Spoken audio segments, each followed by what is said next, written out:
Boule de Suif, Guy de Maupassant, publié en 1880. Avant de commencer la lecture du livre, je vous serai reconnaissant de vous abonner et d'aimer la vidéo si le contenu vous plaît. Cela m'aidera à produire davantage de livres audio. Bonne écoute. Boule de Suif. Pendant plusieurs jours de suite, des lambeaux d'armée en déroute avaient traversé la ville. Ce n'était point de la troupe, mais des hordes débandées. Les hommes avaient la barbe longue et sale, des uniformes en guenilles, et ils avançaient d'une allure molle, sans drapeau, sans régiment. Tous semblaient accablés, éreintés, incapables d'une pensée ou d'une résolution, marchant seulement par habitude, et tombant de fatigue sitôt qu'ils s'arrêtaient. On voyait surtout des mobilisés, gens pacifiques, rentiers tranquilles, pliant sous le poids du fusil, des petits mobelots alertes, faciles à l'épouvante et prompts à l'enthousiasme, prêts à l'attaque comme à la fuite. Puis, au milieu d'eux, quelques culottes rouges, débris d'une division moulue dans une grande bataille, des artilleurs sombres alignés avec des fantassins divers, et parfois le casque brillant d'un dragon aux pieds pesants qui suivait avec peine la marche plus légère des lignards. Des légions de francs-tireurs aux appellations héroïques, les vengeurs de la défaite, les citoyens de la tombe, les partageurs de la mort, passaient à leur tour, avec des airs de bandits. Leurs chefs, anciens commerçants en draps ou en graines, ex-marchands de suif ou de savon, guerriers de circonstance, nommés officiers pour leurs écus ou la longueur de leurs moustaches, couverts d'armes, de flanelles et de galons, parlèrent d'une voix retentissante, discutaient plans de campagne et prétendaient soutenir seuls la France agonisante sur leurs épaules de fanfarons. Mais ils redoutaient parfois leurs propres soldats, gens de sacs et de cordes, souvent braves à outrance, pillards et débauchés. Les Prussiens allaient entrer dans Rouen, disait-on. La garde nationale qui, depuis 2 mois, faisait des reconnaissances très prudentes dans les bois voisins, fusillant parfois ses propres sentinelles et se préparant au combat quand un petit lapin remuait sous des broussailles, était rentrée dans ses foyers. Ses armes, ses uniformes, tout son attirail meurtrier, dont elle épouvantait naguère les bornes des routes nationales, à 3 lieues à la ronde, avaient subitement disparu. Les derniers soldats français venaient enfin de traverser la Seine pour gagner Pont-Audemer par Saint-Sever et Bourrachard, et, marchant après tous, le général, désespéré, ne pouvant rien tenter avec ses loques disparates, éperdu lui-même dans la grande débâcle d'un peuple habitué à vaincre et désastreusement battu malgré sa bravoure légendaire, s'en allait à pied, entre 2 officiers d'ordonnance. Puis un calme profond, une attente épouvantée et silencieuse avait tôt plané sur la cité. Beaucoup de bourgeois bedonnants, émasculés par le commerce, attendaient anxieusement les vainqueurs, tremblant qu'on ne considérât comme une arme leurs broches à rôtir ou leurs grands couteaux de cuisine. La vie semblait arrêtée. Les boutiques étaient closes, la rue muette. Quelquefois un habitant, intimidé par ce silence, filait rapidement le long des murs. L'angoisse de l'attente faisait désirer la venue de l'ennemi. Dans l'après-midi du jour qui suivit le départ des troupes françaises, quelques uhlans, sortis on ne sait d'où, traversèrent la ville avec célérité. Puis, un peu plus tard, une masse noire descendit de la côte Sainte-Catherine, tandis que 2 autres flots envahisseurs apparaissaient par les routes de Darnetal et de Bois-Guillaume. Les avant-gardes des 3 corps, juste au même moment, se joignirent sur la place de l'hôtel de ville, et par toutes les rues voisines, l'armée allemande arrivait, déroulant ses bataillons qui faisaient sonner les pavés sous leurs pas durs et rythmés. Des commandements criés d'une voix inconnue et gutturale montaient le long des maisons qui semblaient mortes et désertes, tandis que, derrière les volets fermés, des yeux guettaient ces hommes victorieux, maîtres de la cité, des fortunes et des vies, de par le droit de guerre. Les habitants, dans leurs chambres assombries, avaient de l'affolement que donnent les cataclysmes, les grands bouleversements meurtriers de la terre, contre lesquels toute sagesse et toute force sont inutiles. Car la même sensation reparaît chaque fois que l'ordre établi des choses est renversé, que la sécurité n'existe plus, que tout ce que protégeait les lois des hommes ou celles de la nature se trouve à la merci d'une brutalité inconsciente et féroce.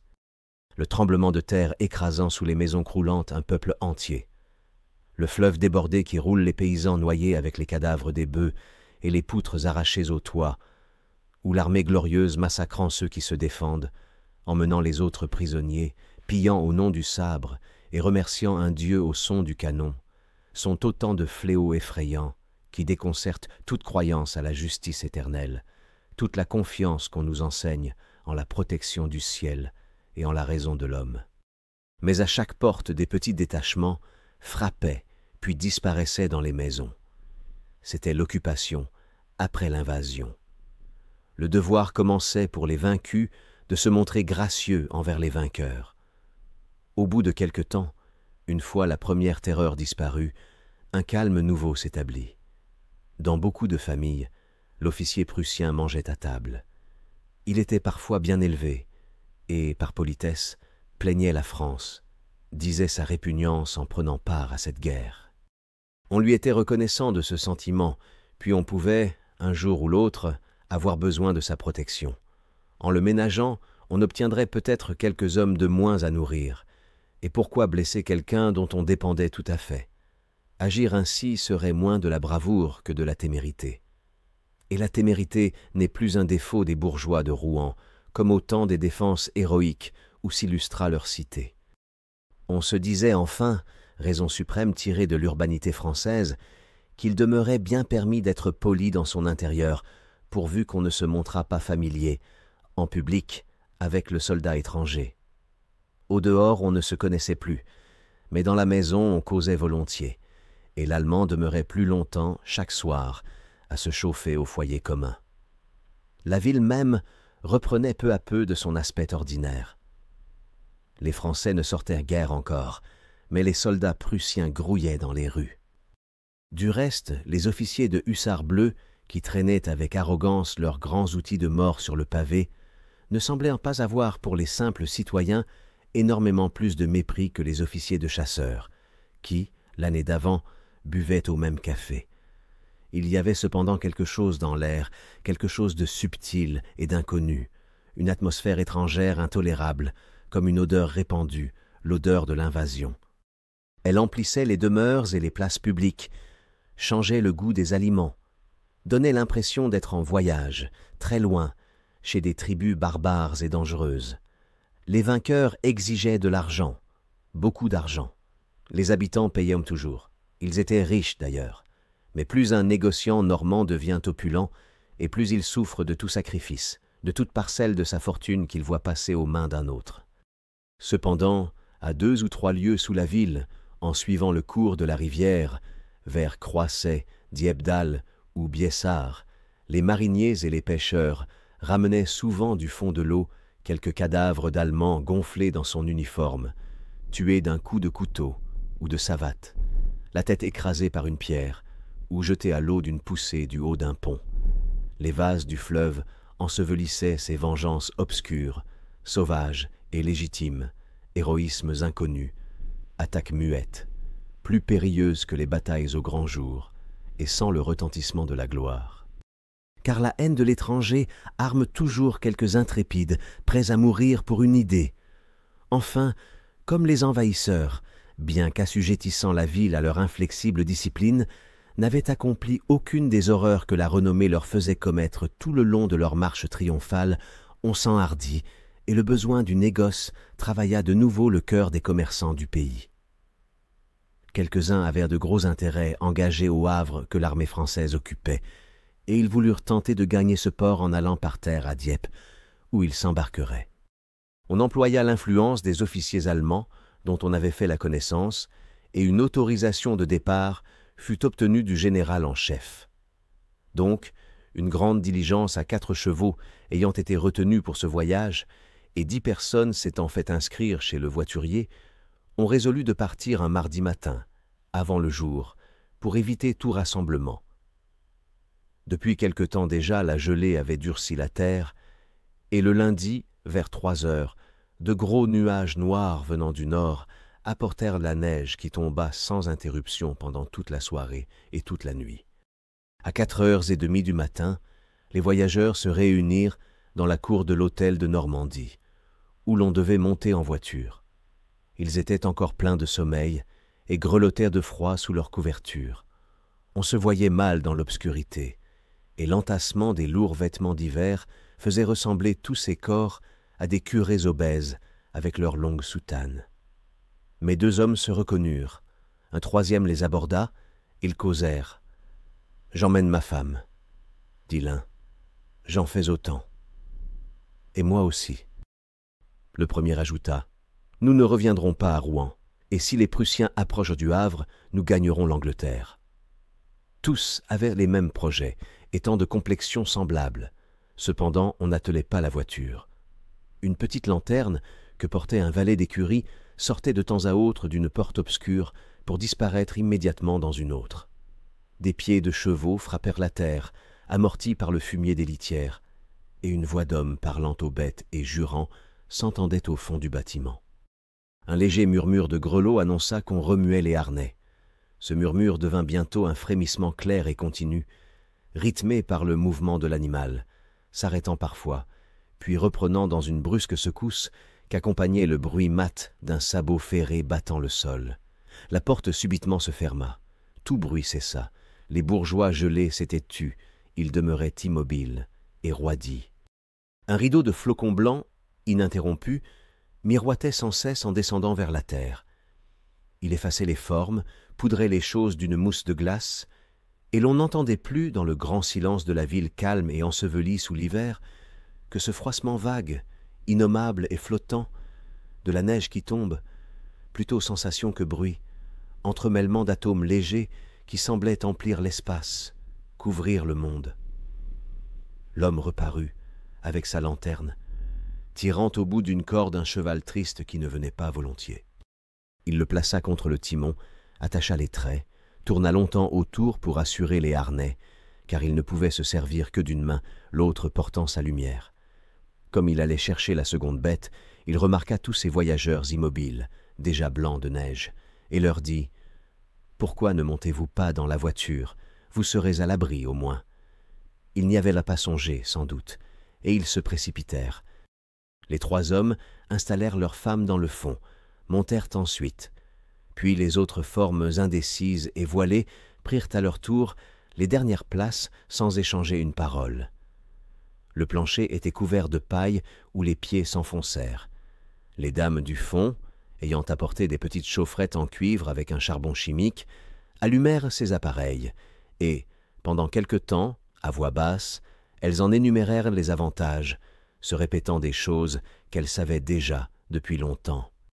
Enfin, la diligence étant attelée, avec 6 chevaux au lieu de 4 à cause du tirage plus pénible, une voix du dehors demanda « Tout le monde est-il monté ?» Une voix du dedans répondit « Oui. » On partit. La voiture avançait lentement, lentement, à tout petits pas. Les roues s'enfonçaient dans la neige. Le coffre entier geignait avec des craquements sourds. Les bêtes glissaient, soufflaient, fumaient, et le fouet gigantesque du cocher claquait sans repos, voltigeait de tous les côtés, se nouant et se déroulant comme un serpent mince, et cinglant brusquement quelques croupes rebondies qui se tendaient alors sous un effort plus violent. Mais le jour imperceptiblement grandissait. Ces flocons légers qu'un voyageur, rouennais pur sang, avait comparés à une pluie de coton, ne tombaient plus. Une lueur sale filtrait à travers de gros nuages obscurs et lourds qui rendaient plus éclatante la blancheur de la campagne où apparaissait tantôt une ligne de grands arbres vêtus de givre, tantôt une chaumière avec un capuchon de neige. Dans la voiture, on se regardait curieusement à la triste clarté de cette aurore. Tout au fond, aux meilleures places, sommeillaient en face l'un de l'autre Monsieur et Madame Loiseau, des marchands de vin en gros de la rue Grand-Pont. Ancien commis d'un patron ruiné dans les affaires, Loiseau avait acheté le fonds et fait fortune. Il vendait à très bon marché de très mauvais vins aux petits débitants des campagnes et passait parmi ses connaissances et ses amis pour un fripon madré, un vrai Normand plein de ruse et de jovialité. Sa réputation de filou était si bien établie qu'un soir, à la préfecture, M. Tournel, auteur de fables et de chansons, esprit mordant et fin, une gloire locale, ayant proposé aux dames qu'il voyait un peu somnolentes de faire une partie de « l'oiseau vole », le mot lui-même vola à travers les salons du préfet, puis, gagnant ceux de la ville, avait fait rire pendant 1 mois toutes les mâchoires de la province. L'oiseau était en outre célèbre par ses farces de toute nature, ses plaisanteries bonnes ou mauvaises, et personne ne pouvait parler de lui sans ajouter immédiatement « Il est impayable, ce l'oiseau ». De taille exiguë, il présentait un ventre en ballon surmonté d'une face rougeaude, entre 2 favoris grisonnants. Sa femme, grande, forte, résolue, avec la voix haute et la décision rapide, était l'ordre et l'arithmétique de la maison de commerce, qui l'animait par son activité joyeuse. À côté d'eux se tenait, plus digne, appartenant à une caste supérieure, M. Carré-Lamadon, homme considérable, posé dans les cotons, propriétaire de 3 filatures, officier de la Légion d'honneur et membre du Conseil général. Il était resté, tout le temps de l'Empire, chef de l'opposition bienveillante uniquement pour se faire payer plus cher son ralliement à la cause qu'il combattait avec des armes courtoises, selon sa propre expression. Madame Carré-Lamadon, beaucoup plus jeune que son mari, demeurait la consolation des officiers de bonne famille envoyés à Rouen en garnison. Elle faisait vis-à-vis à son époux, toute petite, toute mignonne, toute jolie, pelotonnée dans ses fourrures, et regardait d'un œil navré l'intérieur lamentable de la voiture. Ses voisins, le comte et la comtesse Hubert de Bréville, portaient un des noms les plus anciens et les plus nobles de Normandie. Le comte, vieux gentilhomme de grande tournure, s'efforçait d'accentuer par les artifices de sa toilette sa ressemblance naturelle avec le roi Henri IV, qui, suivant une légende glorieuse pour la famille, avait rendu grosse une dame de Bréville, dont le mari, pour ce fait, était devenu comte et gouverneur de province. Collègue de M. Carré-Lamadon au Conseil général, le comte Hubert représentait le parti orléaniste dans le département. L'histoire de son mariage avec la fille d'un petit armateur de Nantes était toujours demeurée mystérieuse. Mais comme la comtesse avait grand air, recevait mieux que personne, passait même pour avoir été aimée par un des fils de Louis-Philippe, toute la noblesse lui faisait fête, et son salon demeurait le premier du pays, le seul où se conserva la vieille galanterie et dont l'entrée fut difficile. La fortune des Bréville, tout en biens-fonds, atteignait, disait-on, 500 000 livres de revenus. Ces 6 personnes formèrent le fond de la voiture, le côté de la société rentée, sereine et forte, des honnêtes gens autorisés qui ont de la religion et des principes. Par un hasard étrange, toutes les femmes se trouvaient sur le même banc, et la comtesse avait encore pour voisines 2 bonnes sœurs qui égrenaient de longs chapelets en marmottant des patères et des aves. L'une était vieille, avec une face défoncée par la petite vérole, comme si elle eût reçu à bout portant une bordée de mitraille en pleine figure. L'autre, très chétive, avait une tête jolie et maladive sur une poitrine de phthisique rongée par cette foi dévorante qui fait les martyrs et les illuminés. En face des 2 religieuses, un homme et une femme attiraient les regards de tous. L'homme, bien connu, était Cornudet le Démoc, la terreur des gens respectables. Depuis 20 ans, il trempait sa grande barbe rousse dans les bocs de tous les cafés démocratiques. Il avait mangé avec les frères et amis une assez belle fortune qu'il tenait de son père, ancien confiseur, et il attendait impatiemment la République pour obtenir enfin la place méritée par tant de consommations révolutionnaires.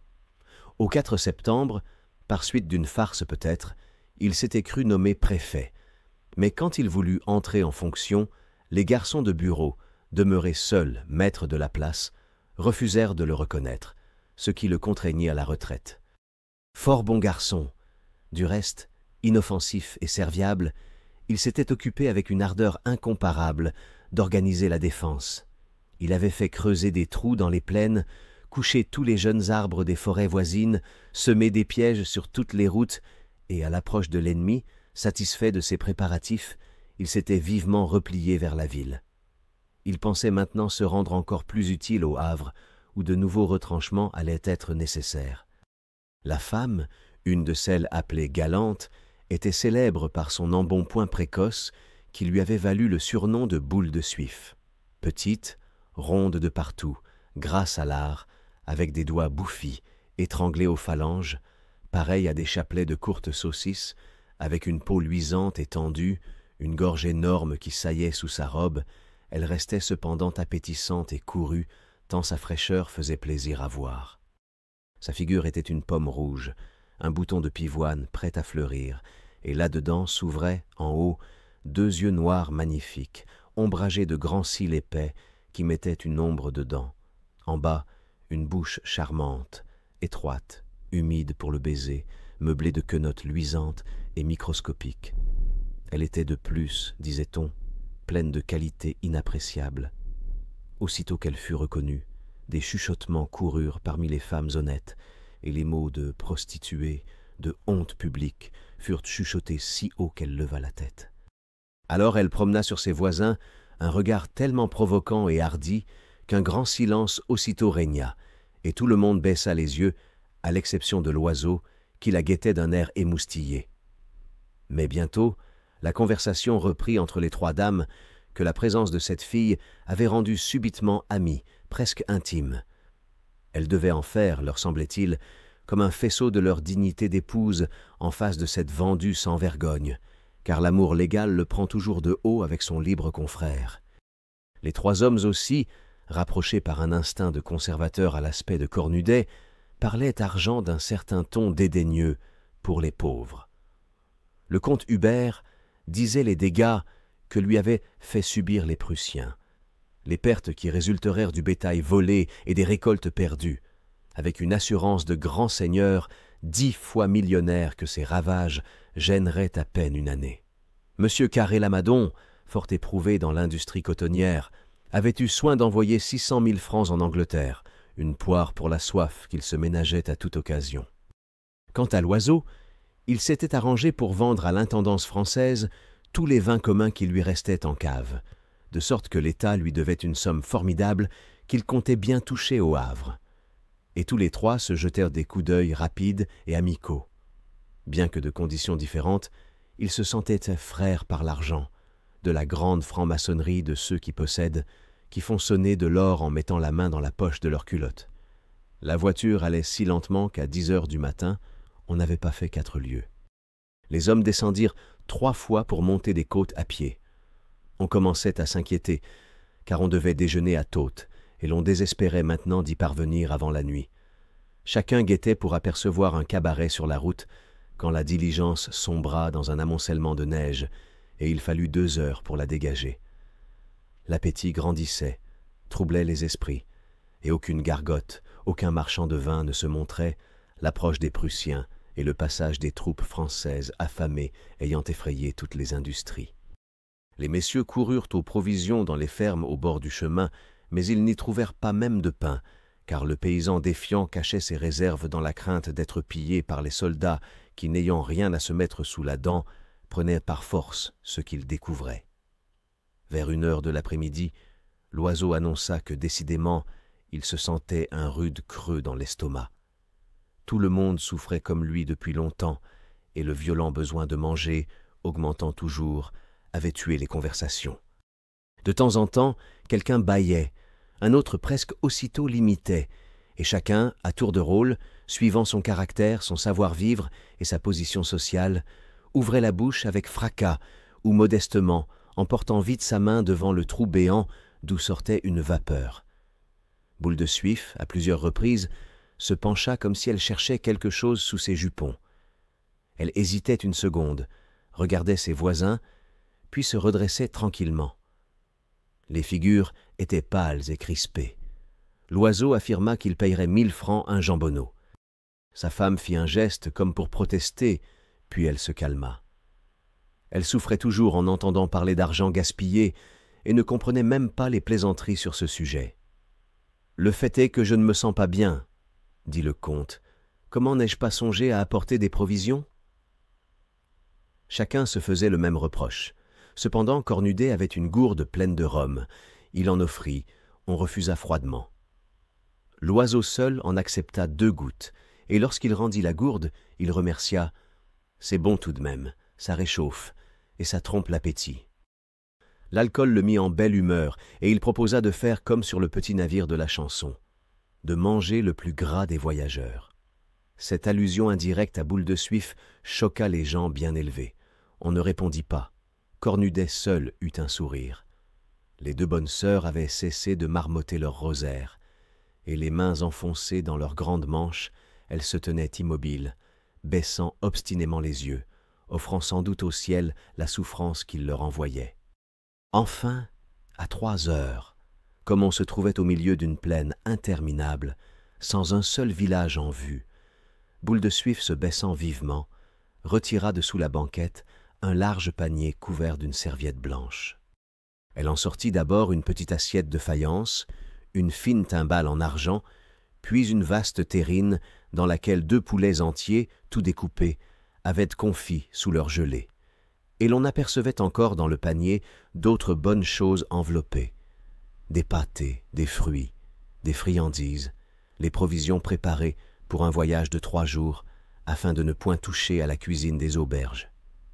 4 goulots de bouteilles passaient entre les paquets de nourriture. Elle prit une aile de poulet et, délicatement, se mit à la manger avec un de ces petits pains qu'on appelle régence en Normandie. Tous les regards étaient tendus vers elle. Puis l'odeur se répandit, élargissant les narines, faisant venir aux bouches une salive abondante avec une contraction douloureuse de la mâchoire sous les oreilles. Le mépris des dames pour cette fille devenait féroce, comme une envie de la tuer ou de la jeter en bas de la voiture, dans la neige, elle, sa timbale, son panier et ses provisions. Mais l'oiseau dévorait des yeux la terrine de poulet. Il dit « À la bonne heure, madame a eu plus de précautions que nous.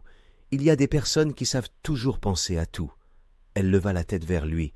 « Si vous en désirez, monsieur, c'est dur de jeûner depuis le matin. » Il salua. « Ma foi, franchement, je ne refuse pas, je n'en peux plus. À la guerre comme à la guerre, n'est-ce pas, madame ?»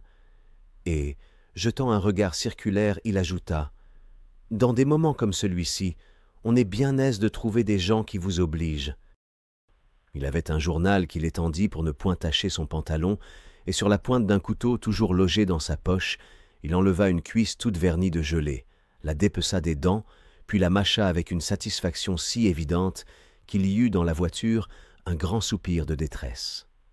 Mais Boule de Suif, d'une voix humble et douce, proposa aux bonnes sœurs de partager sa collation. Elles acceptèrent toutes les 2 instantanément, et, sans lever les yeux, se mirent à manger très vite après avoir balbutié des remerciements. Cornudet ne refusa pas non plus les offres de sa voisine, et l'on forma avec les religieuses une sorte de table en développant des journaux sur les genoux. Les bouches s'ouvraient et se fermaient sans cesse, avalaient, mastiquaient, engloutissaient férocement. L'oiseau, dans son coin, travaillait dur, et, à voix basse, il engageait sa femme à l'imiter. Elle résista longtemps, puis après une crispation qui lui parcourut les entrailles, elle céda.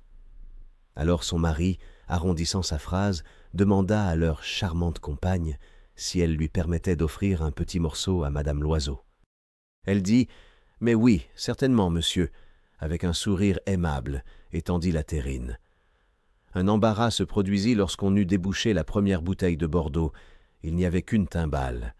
On se la passa après l'avoir essuyée. Cornudet seul, par galanterie sans doute, posa ses lèvres à la place humide encore des lèvres de sa voisine. Alors, entouré de gens qui mangeaient, suffoqués par les émanations des nourritures, le comte et la comtesse de Bréville, ainsi que monsieur et madame Carré-Lamadon, souffrirent ce supplice odieux qui a gardé le nom de Tantale. Tout d'un coup, la jeune femme du manufacturier poussa un soupir qui fit retourner les têtes. Elle était aussi blanche que la neige du dehors. Ses yeux se fermèrent, son front tomba. Elle avait perdu connaissance. Son mari, affolé, implorait le secours de tout le monde. Chacun perdait l'esprit, quand la plus âgée des bonnes sœurs, soutenant la tête de la malade, glissa entre ses lèvres la timbale de Boule de Suif et lui fit avaler quelques gouttes de vin. La jolie dame remua, ouvrit les yeux, sourit et déclara d'une voix mourante qu'elle se sentait fort bien maintenant. Mais, afin que cela ne se renouvelât plus, la religieuse la contraignit à boire un plein verre de Bordeaux, et elle ajouta « C'est la faim, pas autre chose. » Alors Boule de Suif, rougissante et embarrassée, balbutia en regardant les 4 voyageurs restés à jeun. « Mon Dieu, si j'osais offrir à ces messieurs et à ces dames !» Elle se tut, craignant un outrage. Loiseau prit la parole. « Eh, parbleu, dans des cas pareils, tout le monde est frère et doit céder. Allons, mesdames, pas de cérémonie, acceptez, que diable! Savons-nous si nous trouverons seulement une maison où passer la nuit? Du train dont nous allons, nous ne serons pas à Tôtes avant demain midi. » On hésitait, personne n'osant assumer la responsabilité du « oui ». Mais le comte trancha la question. Il se tourna vers la grosse fille intimidée, et prenant son grand air de gentilhomme, il lui dit « Nous acceptons avec reconnaissance, madame. » Le premier pas seul coûtait. Une fois le Rubicon passé, on s'en donna carrément. Le panier fut vidé. Il contenait encore un pâté de foie gras, un pâté de mauviette, un morceau de langue fumée, des poires de crassane, un pavé de Pont-l'Évêque, des petits fours et une tasse pleine de cornichons et d'oignons au vinaigre, boule de suif, comme toutes les femmes, adorant les crudités. On ne pouvait manger les provisions de cette fille sans lui parler. Donc on causa, avec réserve d'abord, puis, comme elle se tenait fort bien, on s'abandonna davantage. Madame de Bréville et Carré Lamadon, qui avaient un grand savoir-vivre, se firent gracieuses avec délicatesse. La comtesse surtout montra cette condescendance aimable des très nobles dames qu'aucun contact ne peut salir, et fut charmante. Mais la forte Madame Loiseau, qui avait une âme de gendarme, resta revêche, parlant peu et mangeant beaucoup. On s'entretint de la guerre, naturellement. On raconta des faits horribles des Prussiens, des traits de bravoure des Français. Et tous ces gens qui fuyaient rendirent hommage au courage des autres. Les histoires personnelles commencèrent bientôt, et Boule de Suif raconta, avec une émotion vraie, avec cette chaleur de parole qu'ont parfois les filles pour exprimer leurs emportements naturels, comment elle avait quitté Rouen. « J'ai cru d'abord que je pourrais rester, dit-elle. J'avais ma maison pleine de provisions, et j'aimais mieux nourrir quelques soldats que m'expatrier je ne sais où. Mais quand je les ai vus, ces Prussiens, ce fut plus fort que moi. Ils m'ont tourné le sang de colère, et j'ai pleuré de honte toute la journée. Oh, si j'étais un homme, allez !» Je les regardais de ma fenêtre, ces gros porcs avec leurs casques à pointe, et ma bonne me tenait les mains pour m'empêcher de leur jeter mon mobilier sur le dos. Puis, il en est venu pour loger chez moi. Alors j'ai sauté à la gorge du premier. Ils ne sont pas plus difficiles à étrangler que d'autres, et je l'aurais terminé, celui-là, si l'on ne m'avait pas tiré par les cheveux. Il a fallu me cacher après ça. Enfin, quand j'ai trouvé une occasion, je suis parti, et me voici. On la félicita beaucoup. Elle grandissait dans l'estime de ses compagnons, qui ne s'étaient pas montrés si crânes, et Cornudet, en l'écoutant, gardait un sourire approbateur et bienveillant d'apôtre. De même, un prêtre entend un dévot louer Dieu, car les démocrates à longue barbe ont le monopole du patriotisme, comme les hommes en soutane ont celui de la religion. Il parla à son tour d'un ton doctrinaire, avec l'emphase apprise dans les proclamations qu'on collait chaque jour au mur, et il finit par un morceau d'éloquence où il étrillait magistralement cette crapule de badinguet. Mais Boule de Suif aussitôt se fâcha, car elle était bonapartiste. Elle devenait plus rouge qu'une guigne, et, bégayant d'indignation, « J'aurais bien voulu vous voir à sa place, vous autres. Ça aurait été du propre. Ah oui, c'est vous qui l'avez trahi, cet homme. On n'aurait plus qu'à quitter la France si l'on était gouverné par des polissons comme vous. » Cornudet, impassible, gardait un sourire dédaigneux et supérieur, mais on sentait que les gros mots allaient arriver quand le comte s'interposa et calma, non sans peine, la fille exaspérée en proclamant avec autorité que toutes les opinions sincères étaient respectables. Cependant, la comtesse et la manufacturière, qui avaient dans l'âme la haine irraisonnée des gens comme il faut pour la République, et cette instinctive tendresse que nourrissent toutes les femmes pour les gouvernements à panache et despotiques, se sentaient, malgré elles, attirées vers cette prostituée pleine de dignité, dont les sentiments ressemblaient si fort aux leurs. Le panier était vide. À 10, on l'avait tari sans peine, en regrettant qu'il ne fût pas plus grand. La conversation continua quelque temps. un peu refroidi néanmoins depuis qu'on avait fini de manger. La nuit tombait, l'obscurité peu à peu devint profonde, et le froid, plus sensible pendant les digestions, faisait frissonner Boule de Suif malgré sa graisse. Alors madame de Bréville lui proposa sa chaufferette, dont le charbon depuis le matin avait été plusieurs fois renouvelé, et l'autre accepta tout de suite car elle se sentait les pieds gelés. Madame Carré-Lamadon et l'oiseau donnèrent les leurs aux religieuses. Le cocher avait allumé ses lanternes.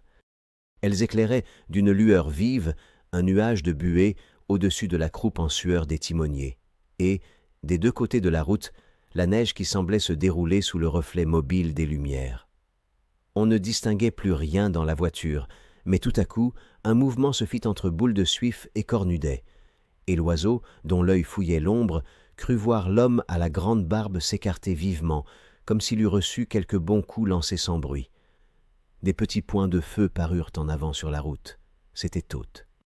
On avait marché 11 heures, ce qui, avec les 2 heures de repos laissées en 4 fois aux chevaux pour manger l'avoine et souffler, faisait 14.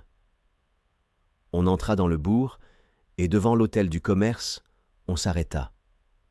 La portière s'ouvrit. Un bruit bien connu fit tressaillir tous les voyageurs. C'étaient les heurts d'un fourreau de sabre sur le sol. Aussitôt la voix d'un Allemand cria quelque chose. Bien que la diligence fût immobile, personne ne descendait, comme si l'on se fût attendu à être massacré à la sortie. Alors le conducteur apparut, tenant à la main une de ses lanternes qui éclaira subitement jusqu'au fond de la voiture les 2 rangs de têtes effarées, dont les bouches étaient ouvertes et les yeux écarquillés de surprise et d'épouvante.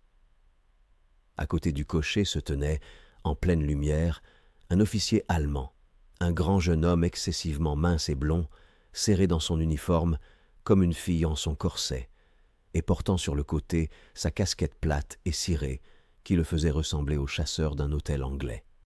Sa moustache démesurée, à longs poils droits, s'amincissant indéfiniment de chaque côté et terminée par un seul fil blond, si mince qu'on n'en apercevait pas la fin, semblait peser sur les coins de sa bouche et, tirant la joue, imprimait aux lèvres un pli tombant. Il invita en français d'alsacien les voyageurs à sortir, disant d'un ton raide « Foulez-vous tes centres, messieurs et dames !» Les 2 bonnes sœurs obéirent les premières avec une docilité de saintes filles habituées à toutes les soumissions. Le comte et la comtesse parurent ensuite, suivis du manufacturier et de sa femme, puis de l'oiseau poussant devant lui sa grande moitié. Celui-ci, en mettant pied à terre, dit à l'officier « Bonjour, monsieur », par un sentiment de prudence, bien plus que par politesse.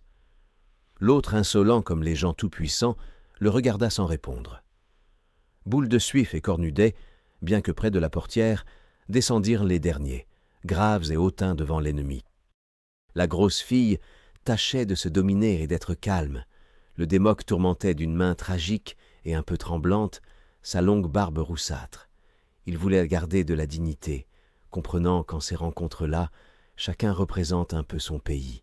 Et pareillement révoltée par la souplesse de leurs compagnons, elle tâchait de se montrer plus fière que ses voisines, les femmes honnêtes, tandis que lui, sentant bien qu'il devait l'exemple, continuait en toute son attitude sa mission de résistance commencée au défoncement des routes.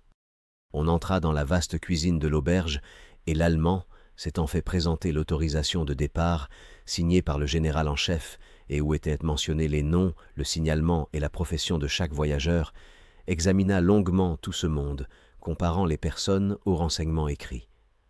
Puis il dit brusquement « C'est bien », et il disparut. Alors on respira.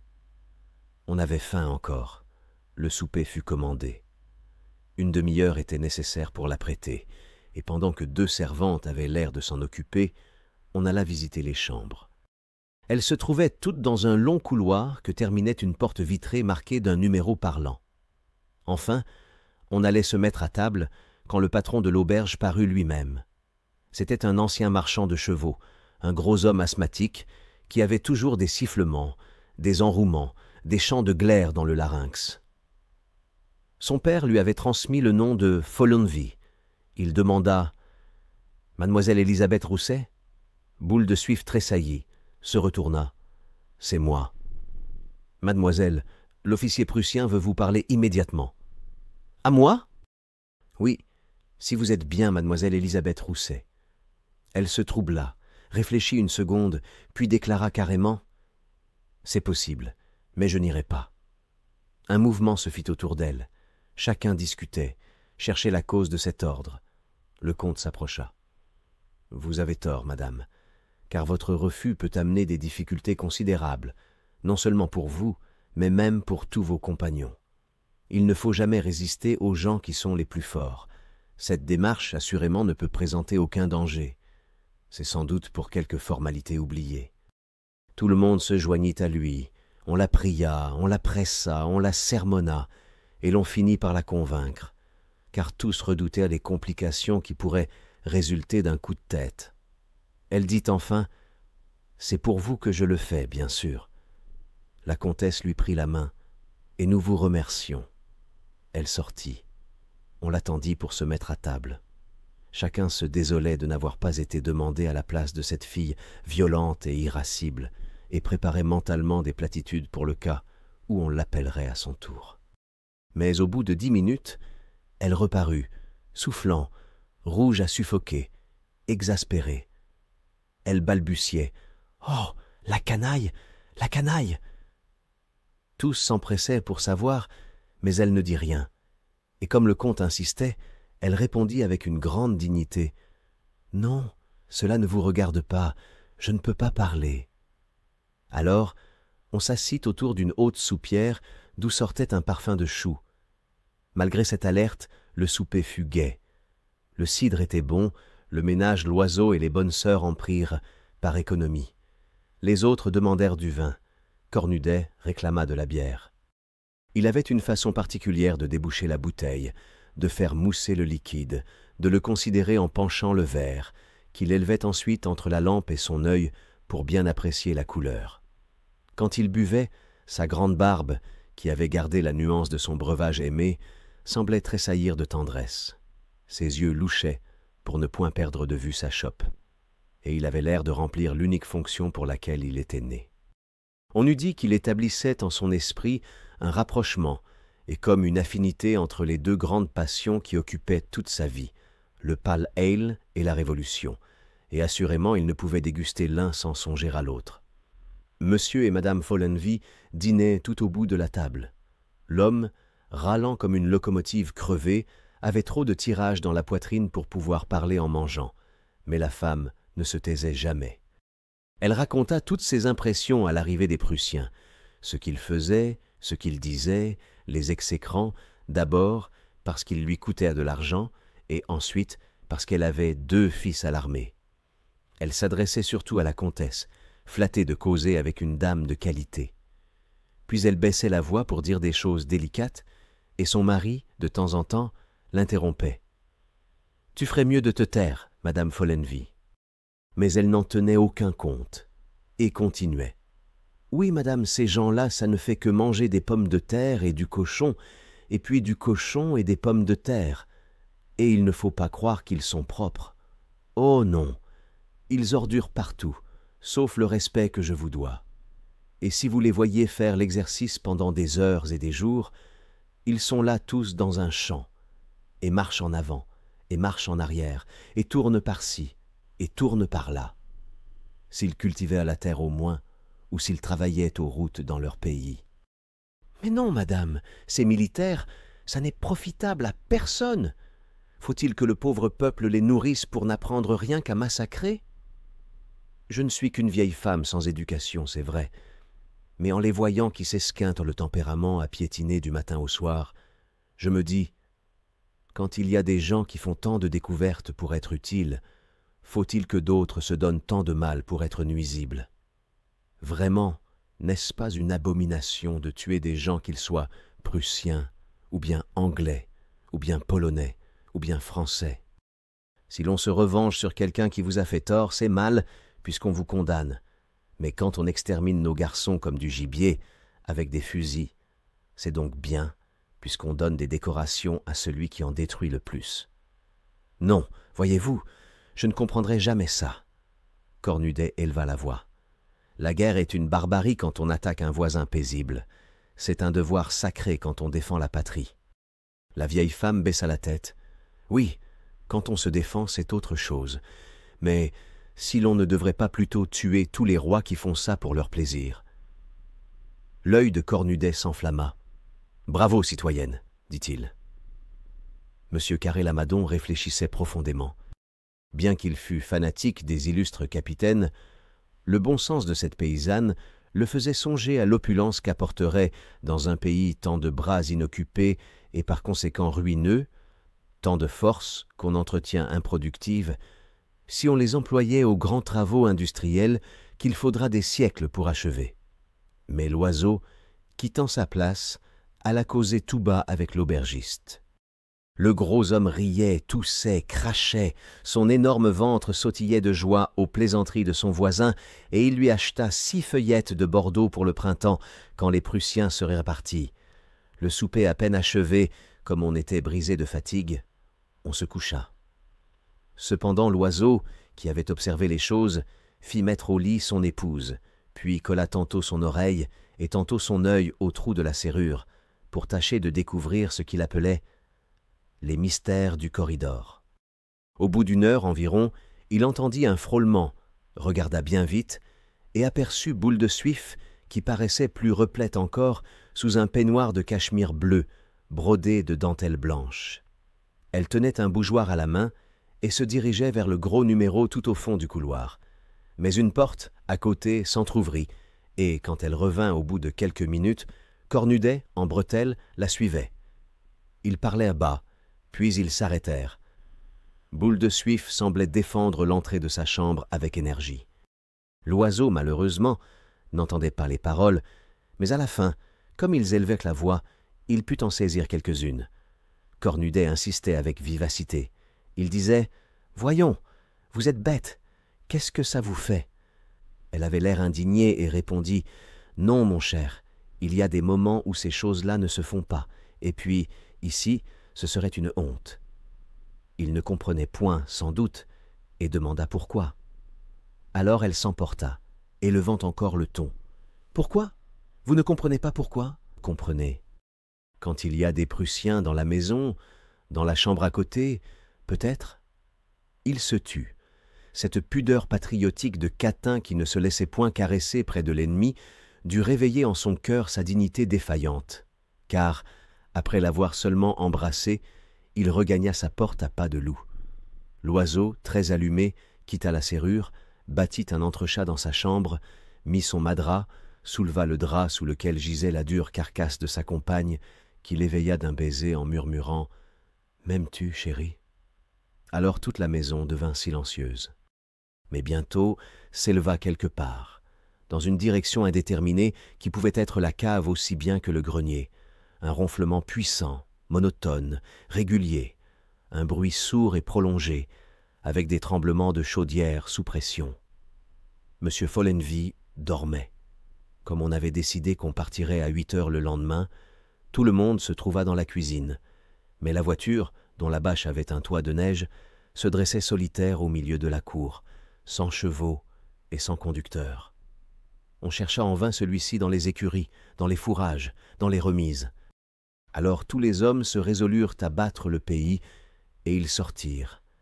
Ils se trouvèrent sur la place, avec l'église au fond, et des 2 côtés, des maisons basses, où l'on apercevait des soldats prussiens.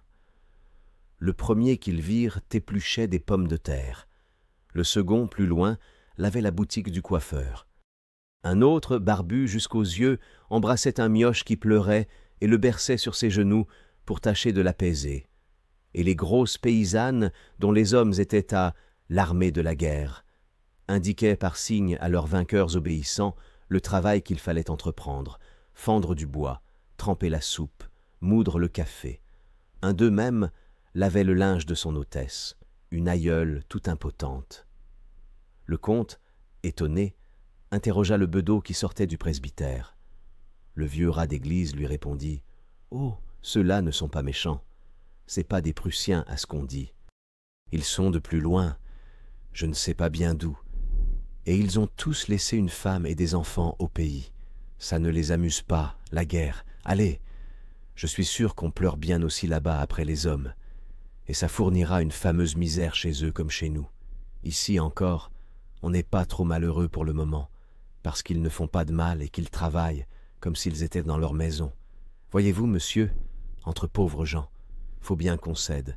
C'est les grands qui font la guerre. » Cornudet, indigné de l'entente cordiale établie entre les vainqueurs et les vaincus, se retira, préférant s'enfermer dans l'auberge. Loiseau eut un mot pour rire. Il repeuple. Monsieur Carré-Lamadon eut un mot grave. Il répare. Mais on ne trouvait pas le cocher. À la fin, on le découvrit dans le café du village, attablé fraternellement avec l'ordonnance de l'officier. Le comte l'interpella.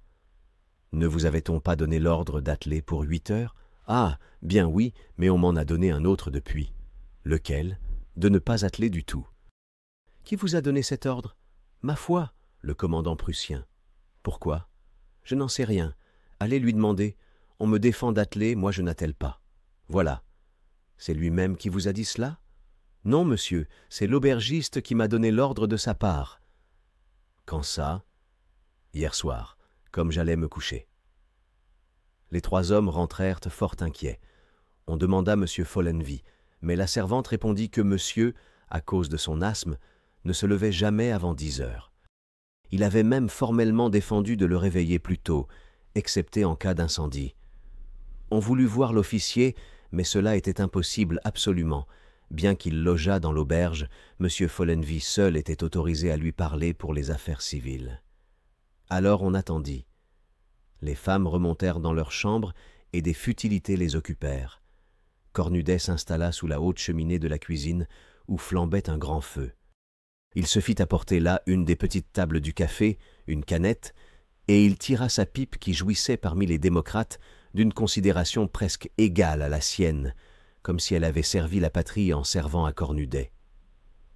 C'était une superbe pipe en écume, admirablement culottée, aussi noire que les dents de son maître, mais parfumée, recourbée, luisante, familière à sa main et complétant sa physionomie.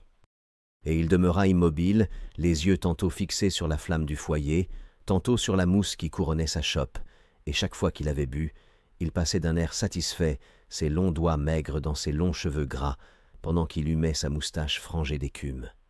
Loiseau, sous prétexte de se dégourdir les jambes, alla placer du vin aux débitants du pays.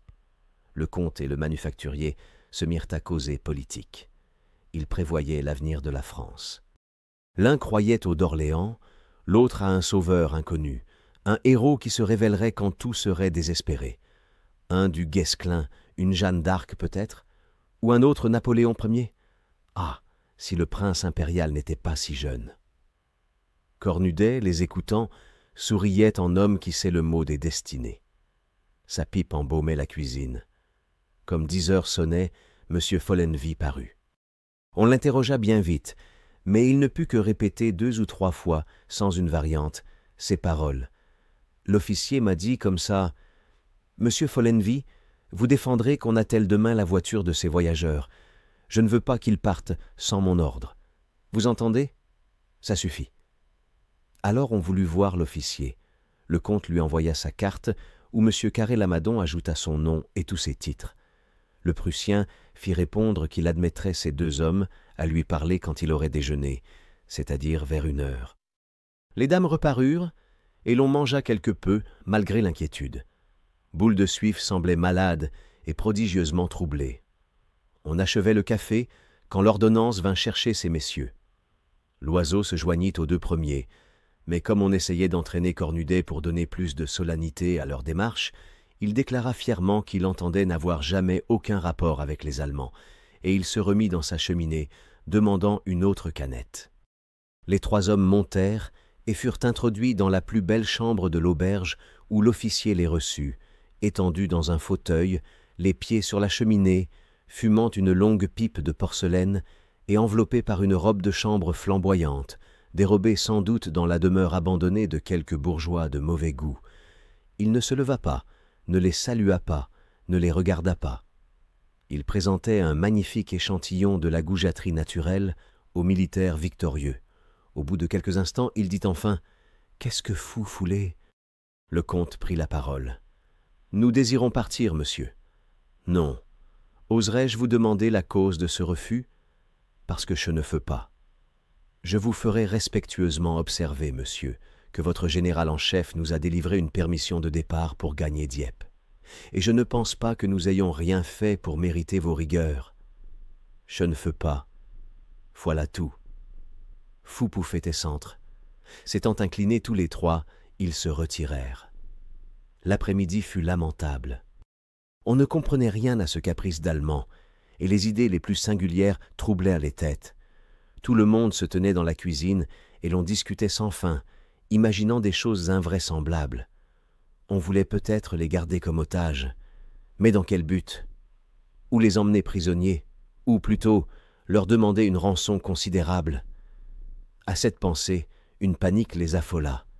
Les plus riches étaient les plus épouvantés, se voyant déjà contraints, pour racheter leur vie, de verser des sacs pleins d'or entre les mains de ce soldat insolent. Ils se creusaient la cervelle pour découvrir des mensonges acceptables, dissimuler leur richesse, se faire passer pour pauvres, très pauvres. Loiseau enleva sa chaîne de montre et la cacha dans sa poche. La nuit qui tombait augmenta les appréhensions. La lampe fut allumée, et comme on avait encore 2 heures avant le dîner, Madame Loiseau proposa une partie de 31. Ce serait une distraction. On accepta. Cornudet lui-même, ayant éteint sa pipe par politesse, y prit part. Le comte battit les cartes, donna. Boule de Suif avait 31 d'emblée, et bientôt l'intérêt de la partie apaisa la crainte qui hantait les esprits. Mais Cornudet s'aperçut que le ménage Loiseau s'entendait pour tricher. Comme on allait se mettre à table, M. Follenvie reparut, et de sa voix graillonnante, il prononça « L'officier prussien fait demander à mademoiselle Élisabeth Rousset si elle n'a pas encore changé d'avis. » Boule de Suif resta debout, toute pâle. Puis, devenant subitement cramoisie, elle eut un tel étouffement de colère qu'elle ne pouvait plus parler. Enfin elle éclata. « Vous lui direz à cette crapule, à ce saligaud, à cette charogne de Prussien, que jamais je ne voudrais, vous entendez bien, jamais, jamais, jamais. » Le gros aubergiste sortit. Alors Boule de Suif fut entouré, interrogé, sollicité par tout le monde de dévoiler le mystère de sa visite. Elle résista d'abord, mais l'exaspération domina bientôt. « Ce qu'il veut, ce qu'il veut. Il veut coucher avec moi, » cria-t-elle. Personne ne se choqua du mot, tant l'indignation fut vive. Cornudet brisa sa chope en la reposant violemment sur la table. C'était une clameur de réprobation contre ce soudard ignoble, un souffle de colère, une union de tous pour la résistance, comme si l'on eût demandé à chacun une partie du sacrifice exigé d'elle. Le comte déclara avec dégoût que ces gens-là se conduisaient à la façon des anciens barbares. Les femmes surtout témoignèrent à Boule de Suif une commisération énergique et caressante. Les bonnes sœurs, qui ne se montraient qu'au repas, avaient baissé la tête et ne disaient rien. On dîna néanmoins lorsque la première fureur fut apaisée, mais on parla peu, on songeait. Les dames se retirèrent de bonne heure, et les hommes, tout en fumant, organisèrent un écarté auquel fut convié M. Follenvie, qu'on avait l'intention d'interroger habilement sur les moyens à employer pour vaincre la résistance de l'officier. Mais il ne songeait qu'à ses cartes, sans rien écouter, sans rien répondre, et il répétait sans cesse « Au jeu, messieurs, au jeu !» Son attention était si tendue qu'il en oubliait de cracher, ce qui lui mettait parfois des points d'orgue dans la poitrine. Ses poumons sifflants donnaient toute la gamme de l'asthme, depuis les notes graves et profondes jusqu'aux enrouements aigus des jeunes coqs essayant de chanter. Il refusa même de monter, quand sa femme, qui tombait de sommeil, vint le chercher. Alors elle partit toute seule, car elle était du matin, toujours levée avec le soleil, tandis que son homme était du soir, toujours prêt à passer la nuit avec des amis. Il lui cria « Tu placeras mon lait de poule devant le feu » et se remit à sa partie. Quand on vit bien qu'on n'en pouvait rien tirer, on déclara qu'il était temps de s'en aller, et chacun gagna son lit. On se leva encore d'assez bonne heure le lendemain, avec un espoir indéterminé. un désir plus grand de s'en aller, une terreur du jour à passer dans cette horrible petite auberge. Hélas, les chevaux restaient à l'écurie, le cocher demeurait invisible. On alla, par désœuvrement, tourner autour de la voiture.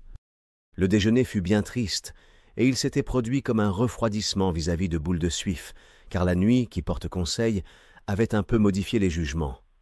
On en voulait presque à cette fille, maintenant, de n'avoir pas été trouver secrètement le Prussien afin de ménager, au réveil, une bonne surprise à ses compagnons. Quoi de plus simple? Qui l'eût su, d'ailleurs? Elle aurait pu sauver les apparences en faisant dire à l'officier qu'elle prenait en pitié leur détresse. Pour elle, ça avait si peu d'importance, mais personne n'avouait encore ses pensées. Dans l'après-midi, comme on s'ennuyait à périr, le comte proposa de faire une promenade aux alentours du village. Chacun s'enveloppa avec soin, et la petite société partit, à l'exception de Cornudet, qui préférait rester près du feu, et des bonnes sœurs, qui passaient leur journée dans l'église ou chez le curé. Le froid, plus intense de jour en jour, piquait cruellement le nez et les oreilles.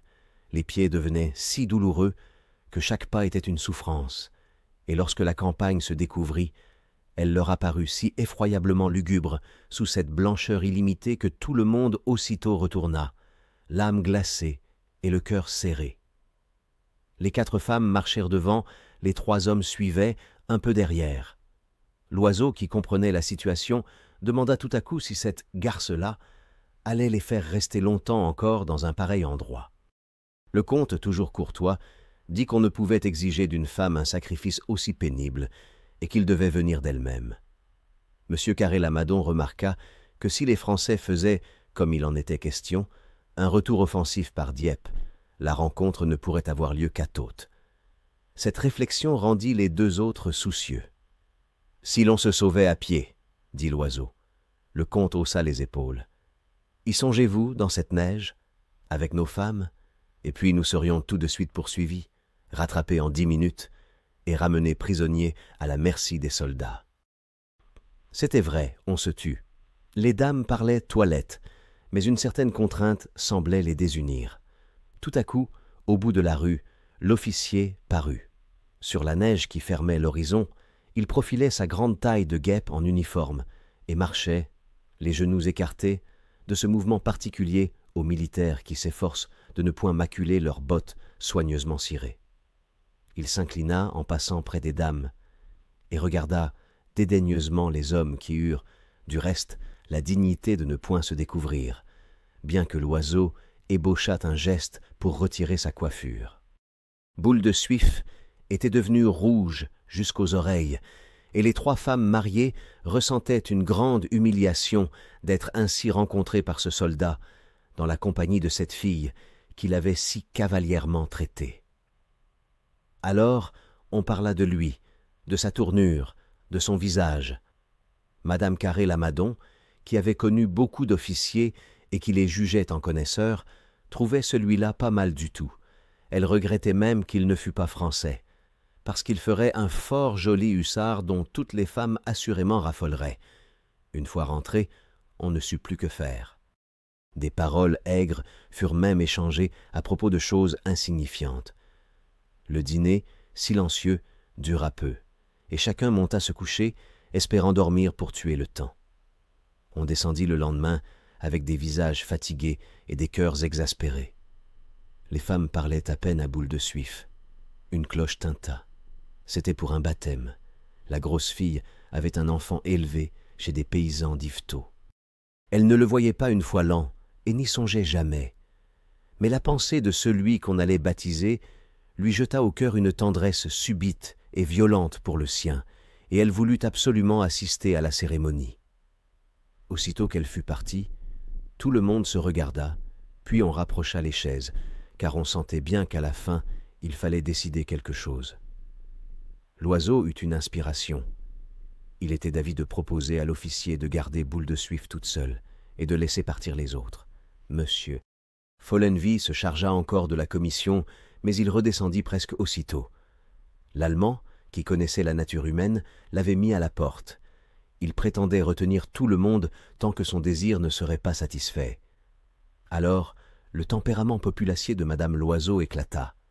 « Nous n'allons pourtant pas mourir de vieillesse ici. Puisque c'est son métier, à cette gueuse, de faire ça avec tous les hommes, je trouve qu'elle n'a pas le droit de refuser l'un plutôt que l'autre. Je vous demande un peu, ça a pris tout ce qu'elle a trouvé dans Rouen, même des cochers. »« Oui, madame, le cocher de la préfecture. Je le sais bien, moi, il achète son vin à la maison. Et aujourd'hui qu'il s'agit de nous tirer d'embarras, elle fait la mijaurée, cette morveuse. Moi, je trouve qu'il se conduit très bien, cet officier. Il est peut-être privé depuis longtemps, et nous étions là trois qu'il aurait sans doute préféré. Mais non, il se contente de celle à tout le monde. Il respecte les femmes mariées. Songez donc, il est le maître. Il n'avait qu'à dire « je veux », et il pouvait nous prendre de force avec ses soldats. » Les deux femmes eurent un petit frisson. Les yeux de la jolie madame Carré-Lamadon brillaient, et elle était un peu pâle, comme si elle se sentait déjà prise de force par l'officier. Les hommes, qui discutaient à l'écart, se rapprochèrent. Loiseau, furibond, voulait livrer cette misérable, pieds et poings liés, à l'ennemi. Mais le comte, issu de 3 générations d'ambassadeurs et doué d'un physique de diplomate, était partisan de l'habileté. Il faudrait la décider, dit-il. Alors on conspira. Les femmes se serrèrent, le ton de la voix fut baissé, et la discussion devint générale, chacun donnant son avis. C'était fort convenable, du reste. Ces dames, surtout, trouvaient des délicatesses de tournure, des subtilités d'expression charmantes, pour dire les choses les plus scabreuses. Un étranger n'aurait rien compris, tant les précautions du langage étaient observées. Mais la légère tranche de pudeur dont est bardée toute femme du monde, ne recouvrant que la surface, elle s'épanouissait dans cette aventure polissonne, s'amusait follement au fond, se sentant dans leur élément, tripotant de l'amour avec la sensualité d'un cuisinier gourmand qui prépare le souper d'un autre. La gaieté revenait d'elle-même, tant l'histoire leur semblait drôle à la fin. Le comte trouva des plaisanteries un peu risquées, mais si bien dites qu'elles faisaient sourire. À son tour, Loiseau lâcha quelques grivoiseries plus raides dont on ne se blessa point, et la pensée brutalement exprimée par sa femme dominait tous les esprits. Puisque c'est son métier à cette fille, pourquoi refuserait-elle celui-là plus qu'un autre? La gentille madame Carré-Lamadon semblait même penser qu'à sa place, elle refuserait celui-là moins qu'un autre. On prépara longuement le blocus, comme pour une forteresse investie. Chacun convint du rôle qu'il jouerait, des arguments dont il s'appuierait, des manœuvres qu'il devrait exécuter. On régla le plan des attaques, les ruses à employer et les surprises de l'assaut pour forcer cette citadelle vivante à recevoir l'ennemi dans la place.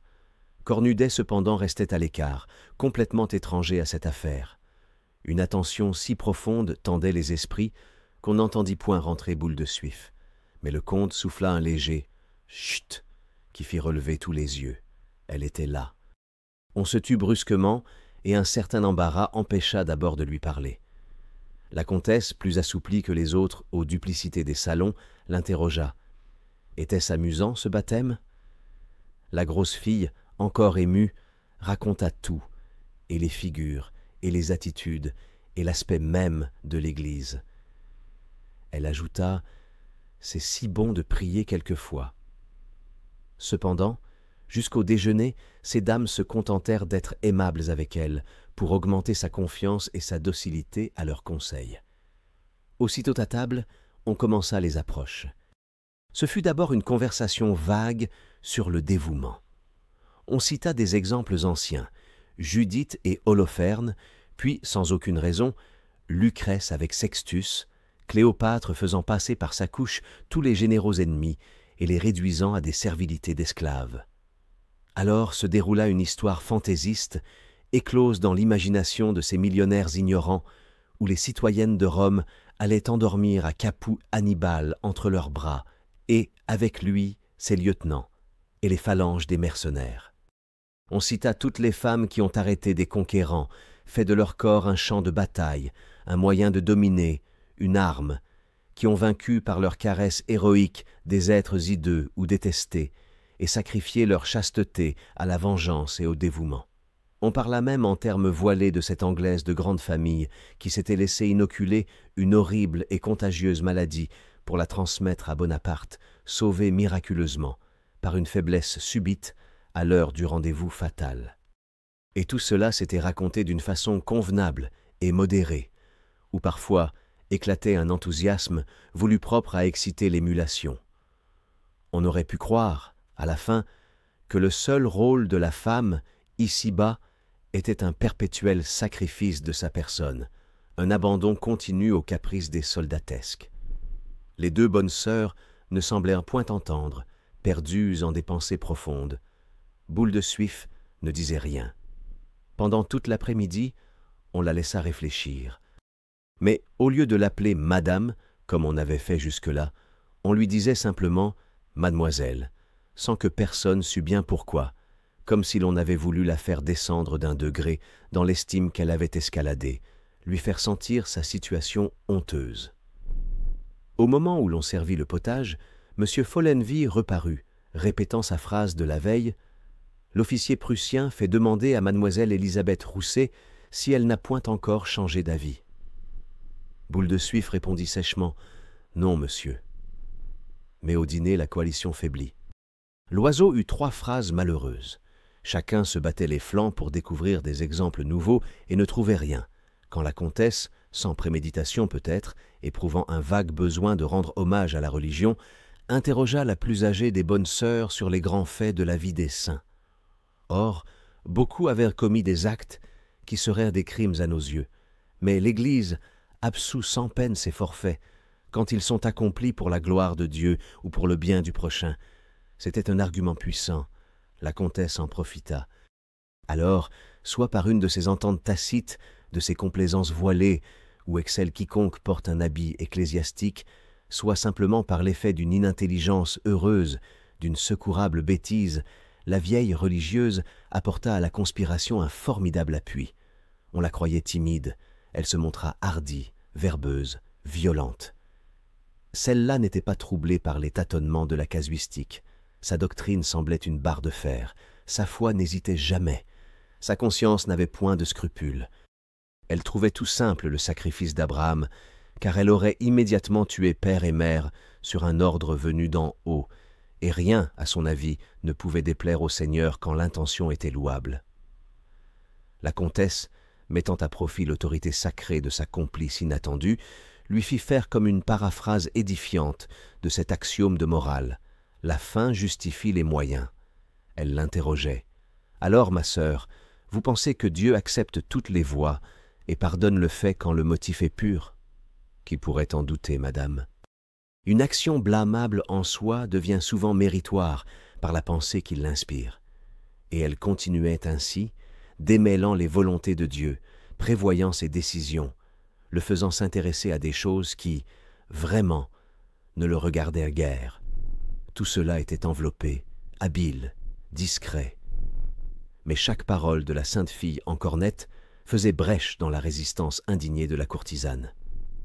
Puis, la conversation se détournant un peu, la femme au chapelet pendant parla des maisons de son ordre, de sa supérieure, d'elle-même et de sa mignonne voisine, la chère sœur Saint-Nicéphore.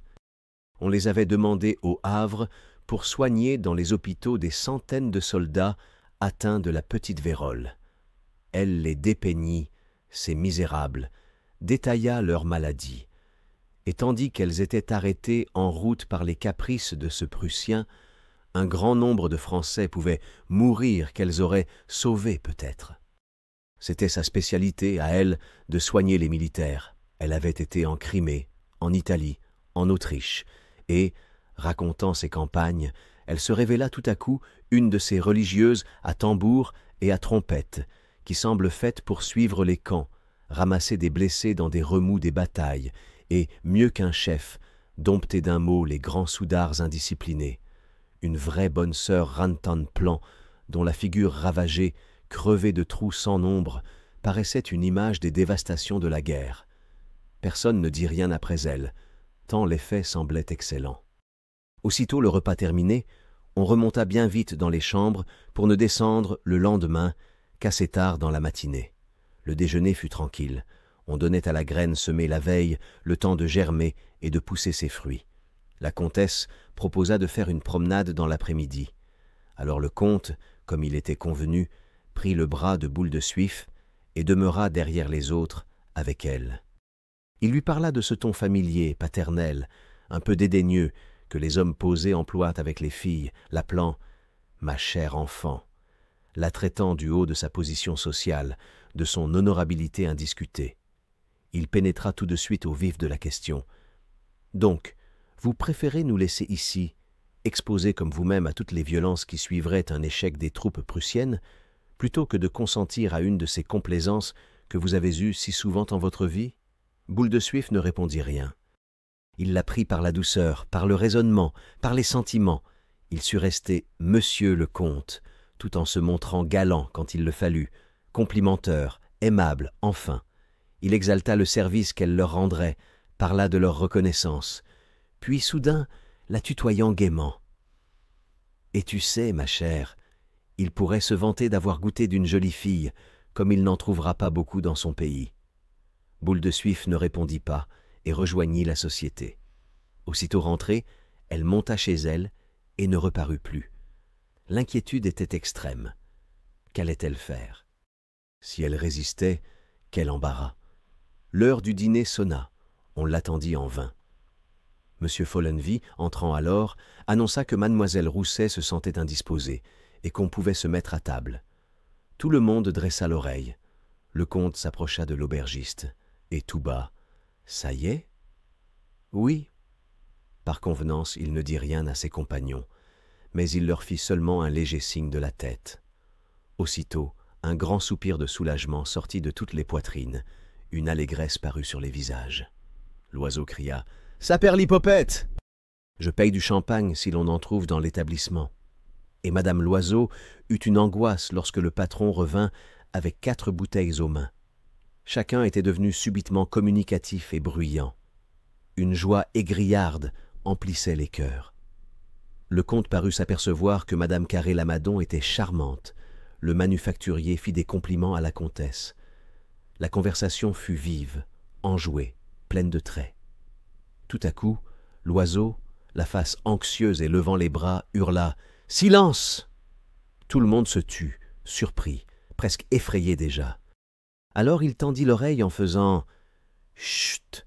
des 2 mains, leva les yeux vers le plafond, écouta de nouveau et reprit de sa voix naturelle « Rassurez-vous, tout va bien. » On hésitait à comprendre, mais bientôt un sourire passa. Au bout d'un quart d'heure, il recommença la même farce, la renouvela souvent dans la soirée, et il faisait semblant d'interpeller quelqu'un à l'étage au-dessus en lui donnant des conseils à double sens puisés dans son esprit de commis voyageur. Par moments, il prenait un air triste pour soupirer « Pauvre fille !» ou bien il murmurait entre ses dents d'un air rageur « Gueux de Prussien, va !» Quelquefois, au moment où l'on n'y songeait plus, il poussait, d'une voix vibrante, plusieurs « Assez, assez !» et ajoutait comme se parlant à lui-même « Pourvu que nous la revoyions, qu'il ne l'en fasse pas mourir, le misérable. » Bien que ces plaisanteries fussent d'un goût déplorable, elles amusaient et ne blessaient personne, car l'indignation dépend des milieux comme le reste, et l'atmosphère qui s'était peu à peu créée autour d'eux était chargée de pensées grivoises. Au dessert, les femmes elles-mêmes firent des allusions spirituelles et discrètes. Les regards luisaient, on avait bu beaucoup. Le comte, qui conservait, même en ses écarts, sa grande apparence de gravité, trouva une comparaison fort goûtée sur la fin des hivernages au pôle et la joie des naufragés qui voient s'ouvrir une route vers le sud. Loiseau, lancé, se leva, un verre de champagne à la main. « Je bois à notre délivrance. » Tout le monde fut debout, on l'acclamait. Les 2 bonnes sœurs elles-mêmes, sollicitées par ces dames, consentirent à tremper leurs lèvres dans ce vin mousseux dont elles n'avaient jamais goûté. Elles déclarèrent que cela ressemblait à la limonade gazeuse, mais que c'était plus fin cependant. Loiseau résuma la situation. C'est malheureux de ne pas avoir de piano, parce qu'on pourrait pincer un quadrille. Cornudet n'avait pas dit un mot, pas fait un geste. Il paraissait même plongé dans des pensées très graves, et tirait parfois d'un geste furieux sa grande barbe qu'il semblait vouloir allonger encore. Enfin, vers minuit, comme on allait se séparer, l'oiseau qui titubait lui tapa soudain sur le ventre et lui dit en bredouillant « Vous n'êtes pas farce, vous, ce soir, vous ne dites rien, citoyen. » Mais Cornudet releva brusquement la tête et, parcourant la société d'un regard luisant et terrible, « Je vous dis à tous que vous venez de faire une infamie. » Il se leva, gagna la porte, répéta encore une fois « Une infamie » et disparut. Cela jeta un froid d'abord. L'oiseau, interloqué, restait bête, mais il reprit son aplomb, puis, tout à coup, se tordit en répétant « Ils sont trop verts, mon vieux, ils sont trop verts. » Comme on ne comprenait pas, il raconta les mystères du corridor. Alors il y eut une reprise de gaieté formidable. Ces dames s'amusaient comme des folles. Le comte et M. Carré-Lamadon pleuraient à force de rire. Ils ne pouvaient y croire. « Comment ? Vous êtes sûr ? Il voulait... » « Je vous dis que je l'ai vu. » « Et elle a refusé parce que le Prussien était dans la chambre à côté. »« Pas possible ? » ?»« Je vous le jure. » Le comte étouffait. L'industriel se comprimait le ventre à deux mains. L'oiseau continuait. « Et vous comprenez, ce soir, il ne la trouve pas drôle. » Mais pas du tout. Et tous les trois repartaient, malades, essoufflés. On se sépara là-dessus. Mais Madame Loiseau, qui était de la nature des orties, fit remarquer à son mari, au moment où il se couchait, que cette chipie de petite Carré-Lamadon avait ri jaune toute la soirée. Tu sais, les femmes, quand ça en tient pour l'uniforme, qu'il soit français ou bien prussien, ça leur est, ma foi, bien égal, si ce n'est pas une pitié, Seigneur Dieu. Et toute la nuit, dans l'obscurité du corridor, coururent comme des frémissements, des bruits légers, à peine sensibles, pareils à des souffles, des effleurements de pieds nus, d'imperceptibles craquements. Et l'on ne dormit que très tard, assurément, car des filets de lumière glissèrent longtemps sous les portes. Le champagne a de ces effets-là. Il trouble, dit-on, le sommeil. Le lendemain, un clair soleil d'hiver rendait la neige éblouissante. La diligence, attelée enfin, attendait devant la porte, tandis qu'une armée de pigeons blancs, rengorgés dans leurs plumes épaisses, avec un œil rose, taché, au milieu, d'un point noir, se promenaient gravement entre les jambes des 6 chevaux et cherchèrent leur vie dans le crottin fumant qu'ils éparpillaient. Le cocher, enveloppé dans sa peau de mouton, grillait une pipe sur le siège, et tous les voyageurs radieux faisaient rapidement empaqueter des provisions pour le reste du voyage. On n'attendait plus que Boule de Suif. Elle parut. Elle semblait un peu troublée, honteuse, et elle s'avança timidement vers ses compagnons, qui, tous, d'un même mouvement, se détournèrent comme s'ils ne l'avaient pas aperçue. Le comte prit avec dignité le bras de sa femme et l'éloigna de ce contact impur. La grosse fille s'arrêta, stupéfaite. Alors, ramassant tout son courage, elle aborda la femme du manufacturier d'un « Bonjour, madame », humblement murmuré. L'autre fit de la tête seule un petit salut impertinent qu'elle accompagna d'un regard de vertu outragée. Tout le monde semblait affairé, et l'on se tenait loin d'elle, comme si elle eût apporté une infection dans ses jupes. Puis, on se précipita vers la voiture, où elle arriva seule, la dernière, et reprit en silence la place qu'elle avait occupée pendant la première partie de la route.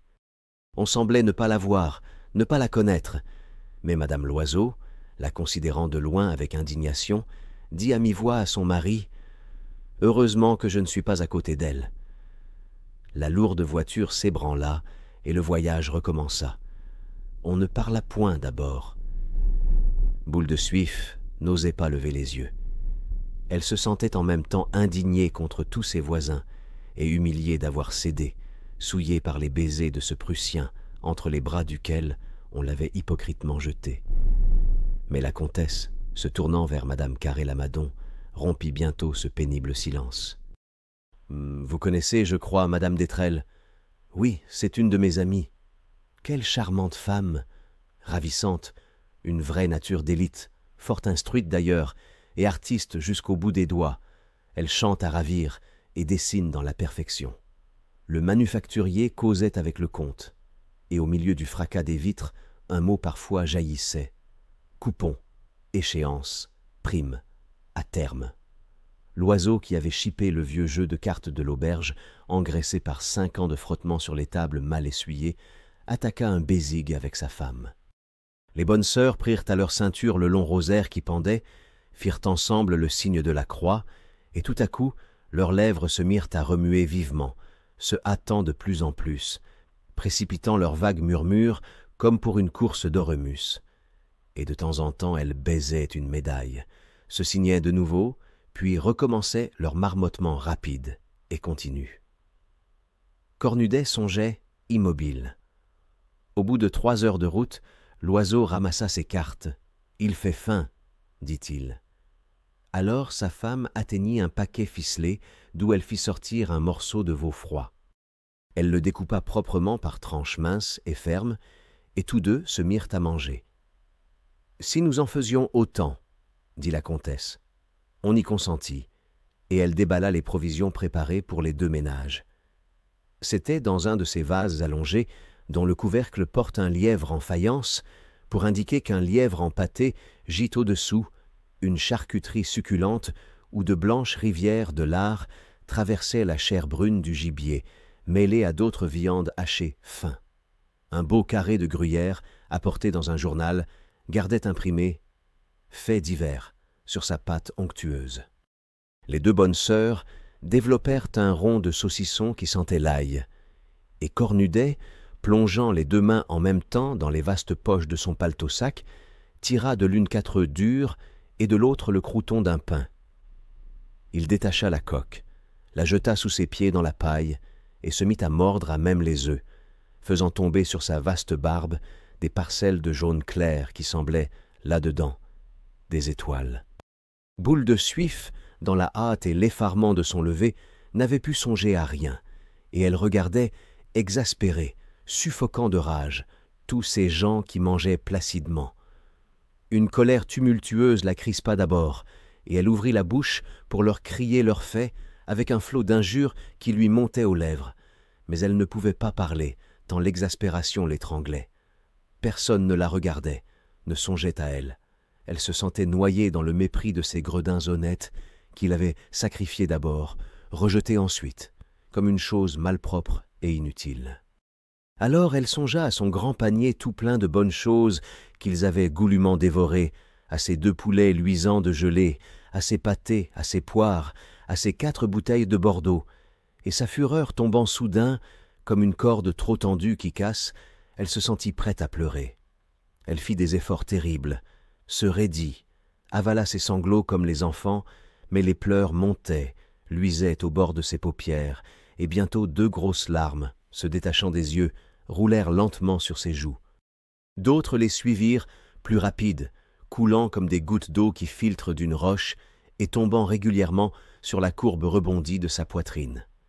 Elle restait droite, le regard fixe, la face rigide et pâle, espérant qu'on ne la verrait pas. Mais la comtesse s'en aperçut et prévint son mari d'un signe. Il haussa les épaules comme pour dire « Que voulez-vous ? Ce n'est pas ma faute. » Madame Loiseau eut un rire muet de triomphe et murmura « Elle pleure sa honte. » Les 2 bonnes sœurs s'étaient remises à prier, après avoir roulé dans un papier le reste de leur saucisson.